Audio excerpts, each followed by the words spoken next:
اللہ الرحمن الرحیم۔ دوستو، ہم پر اللہ کریم کا بہت بڑا احسان ہے کہ اس نے ہمیں مسلمان بنایا، مسلمانوں کی اولاد بنایا۔ بحمد اللہ صبح ازل سے لے کر ہم مسلمانوں کی اولادوں میں سے آ رہے ہیں، ہم نسل در نسل مسلمان ہیں بحمد اللہ تعالی۔ یہ اس کا فضل ہے، اس کی رحمت ہے۔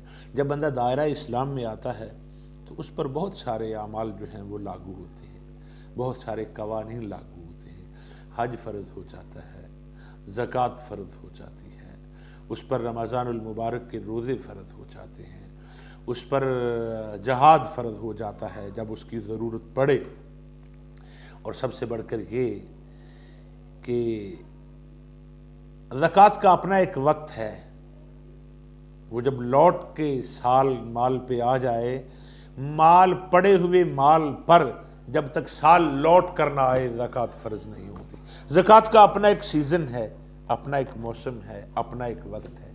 اسی طرح جہاد کا اپنا ایک وقت ہے۔ جہاد پیش آئے، کفر اور اسلام کی جنگ ہو، کفر للکارے، اسلام کو ضرورت پڑے جہاد کی، تو جہاد کرنا فرض ہو جاتا ہے۔ اسی طرح حج کا موسم ہے، آپ ہر روز حج نہیں کر سکتے۔ حج کا اپنا ایک زمانہ ہے، اپنا وقت ہے، حج کا اپنا ٹائم ہے۔ آپ حج جو ہے وہ ذوالحجہ ہی میں کریں گے، اپنا وقت ہے حج کا۔ حج کے ایام کے بغیر آپ حج نہیں کر سکتے۔ عمرہ تو کر سکتے ہیں ہر روز، مگر عمرہ کوئی فرض تو نہیں ہے، حج تو فرض ہے۔ وَلِلَّهِ عَلَى النَّاسِ حِجُّ الْبَيْتِ مَنِ اسْتَطَاعَ إِلَيْهِ سَبِيلًا، حج تو فرض ہے، قرآن کریم سے ثابت ہے، مگر اس کا اپنا ایک وقت ہے۔ وہ ہر روز نہیں ہوتا، وہ ہر مہینے میں نہیں ہوتا، اس کا اپنا ایک خاص مہینہ ہے۔ بائیں صورت روزے ہر روز فرض نہیں ہوتے، آپ نفل روزہ تو رکھ سکتے ہیں، کسی وقت بھی رکھ سکتے ہیں، مگر رمضان المبارک کے روزے جو ہیں یہ سال بعد پلٹ کے آتے ہیں۔ ان کے لیے رمضان المبارک کا مہینہ مخصوص ہے، یہ آگے پیچھے فرض نہیں ہے۔ رمضان کے علاوہ کسی اور دن میں روزہ رکھنا فرض نہیں ہے۔ مگر میں آپ کو آج ایک اور عمل بتانے والا ہوں، اور یاد رکھیے، جس شخص نے یہ عمل نہیں کیا اپنی زندگی میں وہ بڑا بد نصیب ہے، وہ نصیبوں کا ہیٹا ہے، وہ ہرما نصیب ہے، وہ ناشکرا ہے، وہ اللہ کا باغی ہے، وہ اللہ اور رسول صلی اللہ علیہ وآلہ وسلم کا نافرمان ہے۔ اچھا، وہ عمل کون سا ہے میرے بھائی؟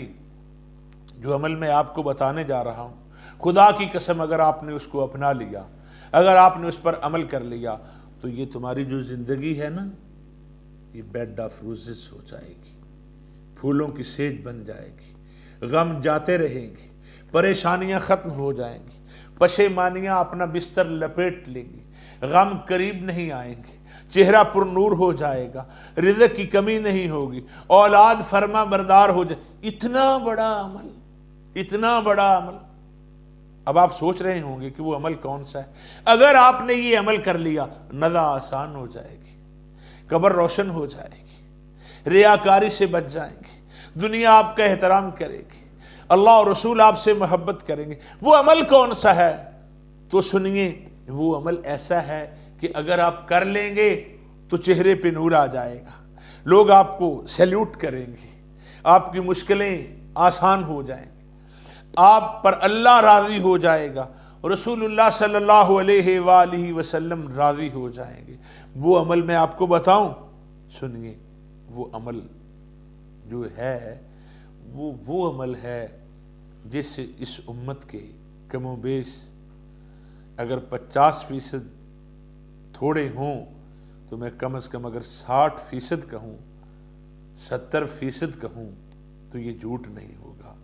وہ عمل نماز ہے، جسے رسول اللہ صلی اللہ علیہ وآلہ وسلم نے اپنی آنکھوں کی ٹھنڈک قرار دیا ہے، جس کے بارے فرمایا من ترک صلاۃ متعمدا فقد کفر، جس نے جان بوجھ کر ایک نماز کو ترک کیا، اسے چھوڑ دیا، تحقیق وہ کافر ہوا، وہ کفر کی حدوں کے قریب پہنچ گیا۔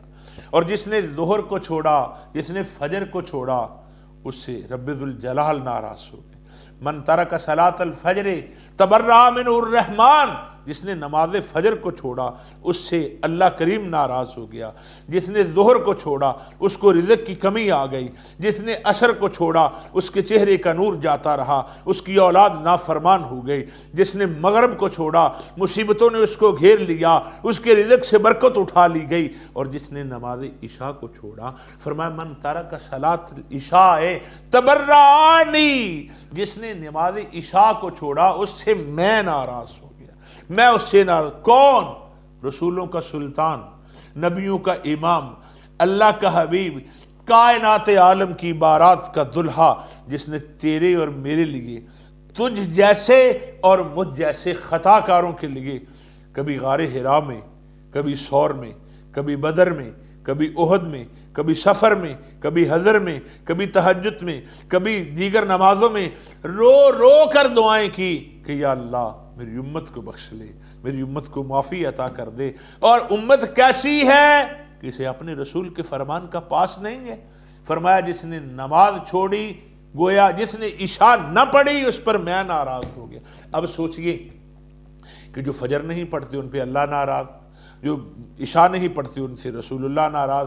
اگر اللہ نہ کرے اگر اللہ سبحانہ و تعالی ناراض ہو گیا، اگر تیرے رسول بھی ناراض ہو گئے تو پھر ٹھکانہ کہاں ہے؟ پھر جانا کدھر ہے؟ پھر پناہ گاہ کون سی ہے؟ پھر ملجا کون ہے؟ پھر ماوا کون ہے؟ پھر مامن کون ہے؟ پھر مسکن کون ہے؟ پھر سکون کی جگہ کہاں رہے گی؟ میرے بھائی وہ عمل جس کو چھوڑ دینے والا بد نصیب ہے، وہ عمل نماز ہے۔ وہ عمل جس کو کر لینے والا خوش نصیب ہے، جس کو کر لینے والا فرمانبردار ہے، جس کو کر لینے والا اطاعت شار ہے، جس پہ عمل کرنے والا بڑا بلند بخت ہے، جس کو معمول بنا لینے والا بڑا بلند ہمت ہے، وہ عمل ہے نماز۔ میرے بھائی انداز بیاں گرچہ بہت شوخ نہیں ہے، شاید کہ اتر جائے تیرے دل میں میری بات۔